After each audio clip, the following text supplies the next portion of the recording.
Dikatakan selanjutnya bahwa kita harus mengetahui paling sedikit akan rahasia diri kita sejumlah 44, kemudian 44 ini akan ditambah dengan satu rahasia sejatinya sehingga berjumlah 45. Inilah rahasia hakikat dalam sembahyang Jumat.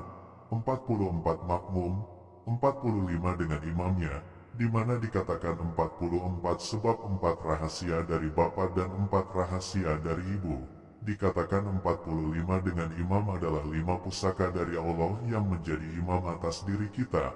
Manakah yang 4 dari Bapa dan 4 dari Ibu? Tentu ini bisa terlihat dari sifat Bapa kita yang bersifat Rahman atau memberikan rasa dan Ibu bersifat Rahim atau menerima rasa. Dengan kata lain, 4 dari Bapa yang tak terasa dan 4 dari Ibu yang merasakan. 4 dari Bapa adalah kuku, tulang, gigi dan bulu, dan 4 dari Ibu adalah kulit, isi, darah dan lemak pada diri kita. Akan ada pertanyaan, kok bisa demikian? Mari kita bayangkan, kita sedang menarik rambut kita sendiri. Apakah sakitnya pada rambut? Inilah yang dikatakan sifat tak menerima rasa tapi memberi rasa. Rambut tak merasakan sakit, yang merasakan sakit adalah kulit dan isi.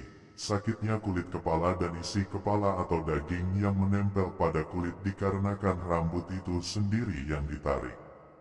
Begitulah contohnya, maka dikatakan bahwa Ibu menerima rasa, dan Bapa menerima rahasia. Rahasia ini adalah keinginan Allah, terlihat sebagai nafsu. Nafsu adalah rasa yang datang dari Allah. Rasa Allah dimakna rahasia Allah. Maka Rasulullah adalah rasa Allah, dan Rasulullah sesungguhnya adalah rahasia Allah. Begitulah pemaknaannya. Kemudian dikatakan bahwa Ibu menerima rasa adalah bermula dari nafsu atau keinginan Bapa kita yang berkeinginan, lalu mengenal, kemudian menikah dan bersatu. Di dalam bersatu itulah tempat kenyataan Bapa memberikan rasa dan Ibu menerima rasa. Sebab rahasia yang turun pada Bapa akan ditumpahkan kepada Ibu.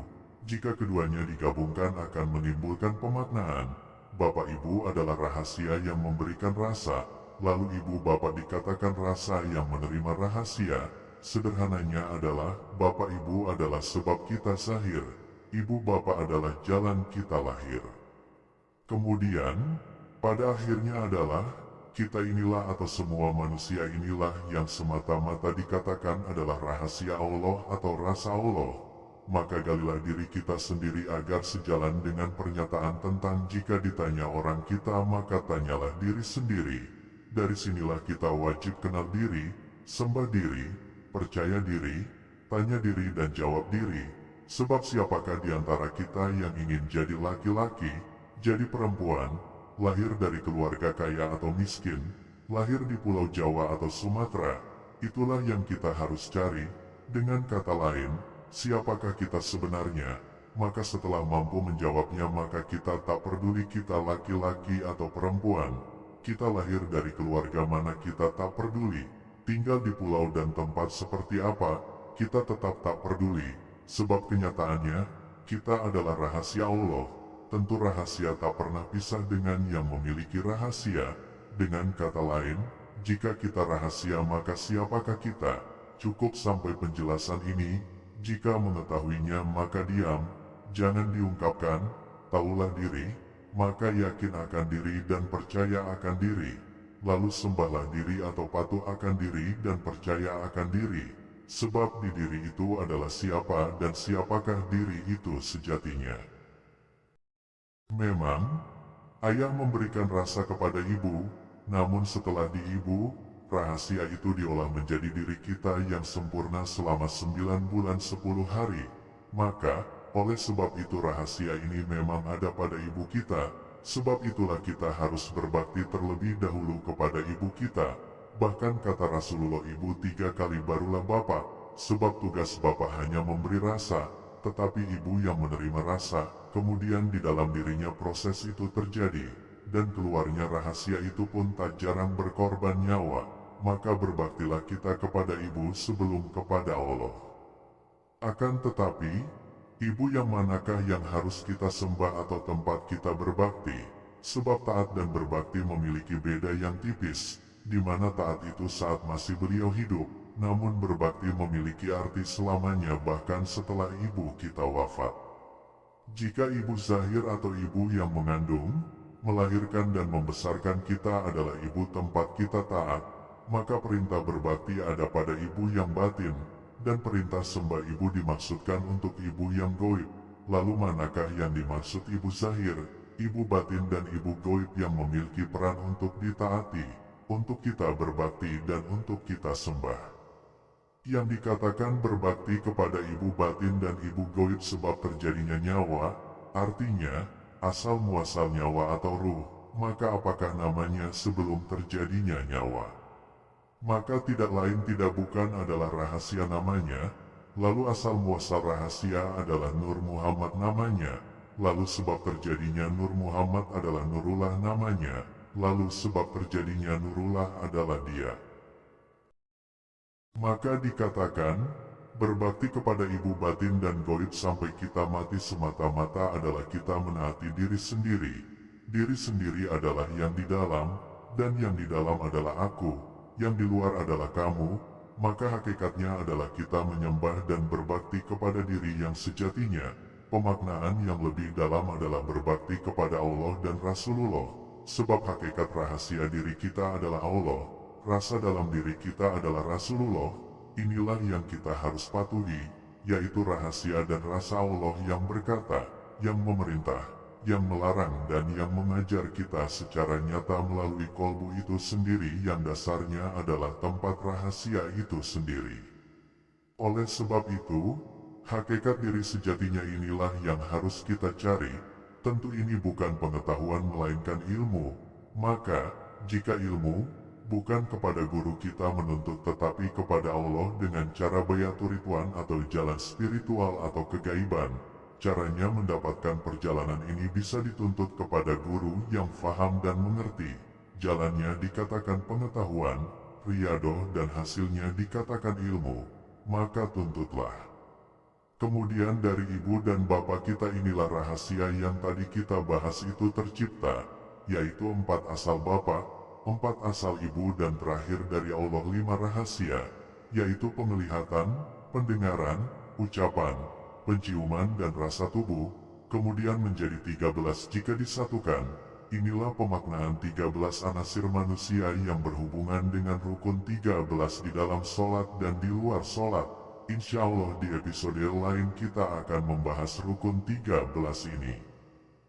Oleh sebab itu, sebelum kita ditinggalkan oleh hidup atau rahasia itu, kita carilah hidup yang sejati itu, yang tunggal, sebagaimana tunggalnya Allah, agar perjalanan kita pun akan tunggal, tidak mendua, sebagaimana kita yang sekarang, menemukan senang, ada kalanya susah, sekarang sehat, ada kalanya sakit dan lain-lain. Ada yang berkata seperti ini, Rasulullah itu sakit dan sehat, susah dan senang, berarti dia tidak tunggal atau tidak menemukan hidup sejatinya? Jawabannya adalah, memang benar adanya bahwa Rasulullah atau tidak sah atau tidak tunggal, sebab dia adalah sifat Allah. Dalam konteks ini bahkan Rasulullah pun tidak bisa disamakan dengan Allah, sebab Allah pencipta dan Rasulullah yang diciptakan, tetapi Rasulullah tetap menemukan sejatinya hidup atau sejatinya Allah dengan bersama dan karena Allah, sehingga terdapat sifat tunggal dalam dirinya. Lalu bagaimana kita melihat Rasulullah bersifat tunggal sebab menemukan hidup sejatinya? Mari renungkan, Rasulullah terlihat sakit zahir, tapi batinnya tetap sehat, zahirnya terlihat susah tapi batinnya senang, dan lain-lain, sehingga sesungguhnya Rasulullah tak terpengaruh oleh rasa yang lahir dari zahirnya. Ini salah satu cara kita memaknai tunggalnya rasa pada diri Rasulullah. Tunggalnya dikarenakan apa? Tentu dikarenakan mampu merasakan bahwa Allah sedekat-dekatnya, bahkan lebih dekat dari urat lehernya, sehingga Rasulullah mampu berkata, "Jangan takut, jangan gentar, Allah bersama kita." Tentu pemaknaan kalimat ini adalah, jangan takut, jangan gentar, maka tak ada ketakutan dalam dirinya, kesedihan, kesusahan, rasa sakit dan lain-lain. Memang beliau pernah bersedih, dan kesedihannya mendalam dikarenakan cucu beliau yang dikabarkan akan meninggal dengan cara dipenggal. Namun itu manusiawi, tidak merubah keadaan dan kesadaran dirinya bahwa Allah bersamanya, dan Allah lah yang berkeinginan atas segala sesuatu yang terjadi pada seluruh manusia, termasuk dirinya sendiri, sehingga kesedihan itu tak membawa dampak pada hatinya. Coba bayangkan jika itu kita, entahlah, kami tak mau menggambarkannya. Kita sebenarnya terlalu melihat luarnya saja dari apa yang kita lihat. Dengan kata lain, kita di sini hanya mampu melihat atau yang kita lihat zahirnya saja, disebabkan pemahaman kita lebih ke zahir, sehingga menilai Rasulullah juga merasakan sakit dan sehat, susah senang.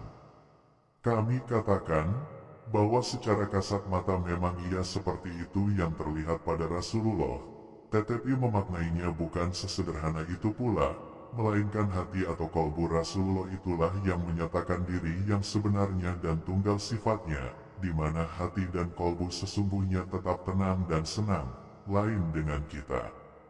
Kami tidak mau menjelaskannya, kita renungkan saja sendiri bagaimana kita, yang luar dan dalamnya sakit sehat, susah senang, dan lain-lain. Inilah yang dia katakan mendua, jika dikatakan satu, saat rasa yang di dalam dan rasa yang di luar menjadi satu, saat yang luar bersatu dengan yang di dalam maka satulah rasanya. Jika sakit tubuh namun hati atau kalbu sehat, maka tak kita rasakan dampaknya.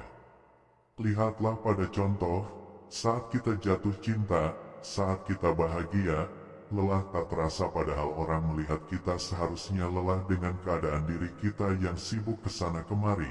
Begitu juga saat kita bahagia bersama sang kekasih, dalam keadaan lelah pun tak terasa, sebab lebih besar rasa dari cinta dan kasih kita terhadap kekasih daripada lelah itu sendiri.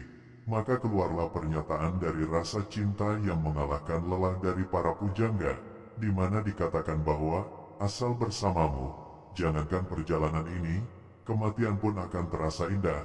Lalu ada juga ungkapan lain, saat bersamamu, jangankan gunung tinggi, lautan pun aku seberangi.